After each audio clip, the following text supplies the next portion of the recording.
कहे जय जय हे कल जुग महाराज। अरे जय जय हे कल जुग महाराज। तो तोरे माथे बना बताज उल्टा होती है सब काज। कल जुग वही में उल्टा होती है सब काज।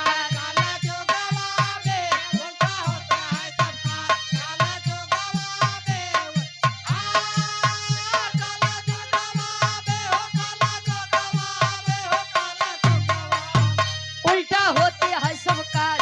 कल जुगवा में उल्टा होता है सब काज। कल जुगवा में उल्टा होता है सब काज। हाय रे हाँ। कहे जय जय हे कल जुग महाराज। तोरे माथे बंधा बताज और उल्टा होते है सब काज। कल जुगवा में सतयुग देखे, त्रेता देखे, द्वापर देखे और कलयुग में साक्षात आप लोग है ये है। कवि जी अगली लाइन में लिखते हैं कैसे। अरे पहले गजब रहा व्यवहार। पहले गजब रहा व्यवहार। मानो मानो में था प्यार। अब तो रोज हो टकरार। कल जुग वही में अब तो रोज हो टकरार।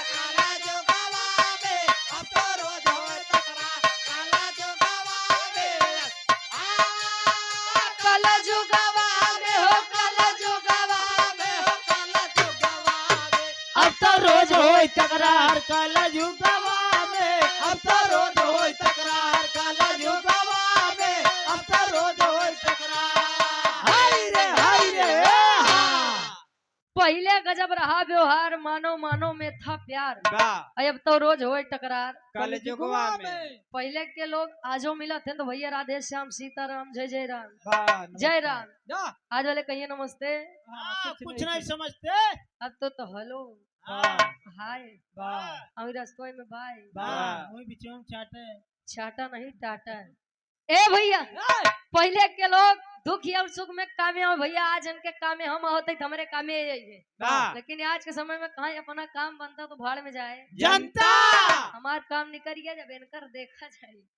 इनकर जब हमसे काम आए आगे कवि जी लिखता है कैसे। अरे ना ही छोट बड़े कह पर्दा। ना ही छोट बड़े कह पर्दा। लेडीज घूमे बन के मर्दा। हो गया संस्कार कुल करदा।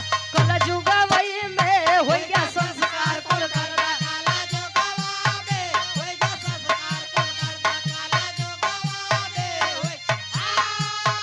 कल जुगवा में हो कल जुगवा में हो कल जुगवा में हो गया संस्कार कुल करदा। कल जुगवा में होई का संस्कार कुल करदा। कल जुगवा में होई का संस्कार कुल करदा।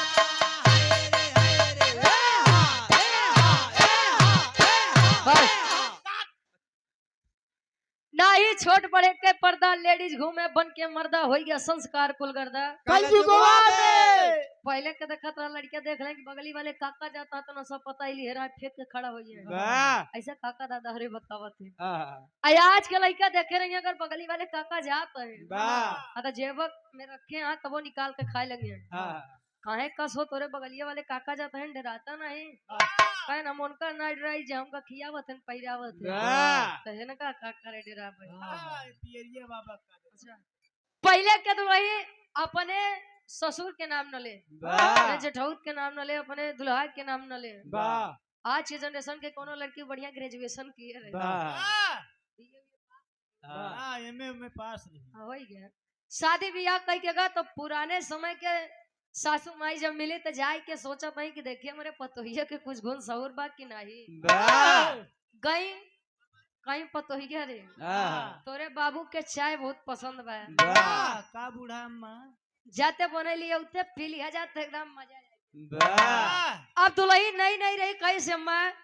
चीनी चाय पत्ती अदरक और दूध दे दे जाई चाय बने लिया। इतने में तो बुढ़िया खड़ी कहीं तोरे तनी मजाल। अरे तोरे तनी मजाल अपने बुढ़ऊ के नाम ले गई। दुल्ही बेचारी सन कहाँ का अम्मा है। बाबू के नाम चीनी बा नहीं। चाय पत्ती बा नहीं। अदरक बा नहीं। कहे नहीं रे कहे तब बाबू के नाम दूध बा। कहीं रे पतैया चुप ते बार बार हमने बुढ़ऊ के नाम लेते तोर माई यही सिखा रही तो के। अब यार अपने बेटियों को बोला इसका सिया अपने बाबू के नाम बताओ। कहे भौजी बाबू के नाम दूधनाथ बा। वाह आज के बाद नाम न लू। वाह दुलई कहे ठीक बा, चीनी चाय पत्ती अदरक हुए बाबू के दई दे।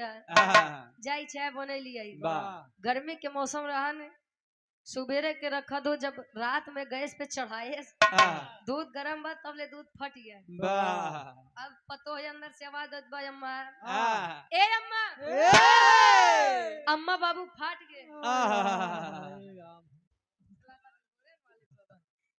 ए तने में बुढ़ीवा खड़ी कहाँ, अरे मोरे रमो वाह अरे मोरे करे जाऊ वाह शादी करते मान यगी लाख मोरे रमो वाह तन भाई करत हत दुलई मेहरारू रारू कैसे रोवत है। वाह। कोने कबिलरिया बनाया मोरे रमो अरे छछन बस बस महाराज।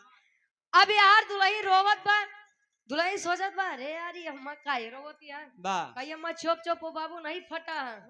नहीं तब रे का समझत है ते हमका। हां ते अपने माई ने हमको समझे का जैसे तोर माई बा कहे का समझत है, दो चार जने यहाँ कार्य हमरे कहने रे अम्मा पहले बतिया तो सुनबू ओ बाबू नहीं फटा है। कहे तब कहने जौन बाबू के दिहर चाय बनवे बदे ओ बाबू फट गया।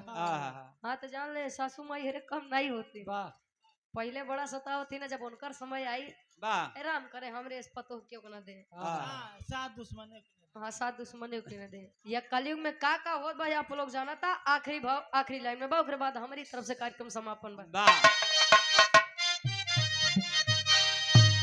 अरे भारत यादव का है पुकार, भारत यादव का है पुकार, रुचि कुछ तो करा सुधार, नता से देश संसार कल युग वही में नता से देश संसार। हाँ कल युगवा में हो कल युगवा नाता से देश सरकार कल युगवा में नाता से देश सरकार कल युगवा में नाता से देश सरकार। हाय रे गावे बजावे का सुनो में कोनो भी गलती कसुर भो, आप लोग अपन लड़किया बच्चा समझ के मत।